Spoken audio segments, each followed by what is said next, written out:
Well, I'm 11 miles away from Kendell, and this, dear people, is the beautiful scenery that I've been travelling through for almost 2 hours.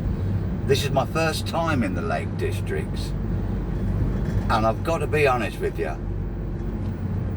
I've been quite a few places in my time, but this is absolutely the most stunning I have ever encountered.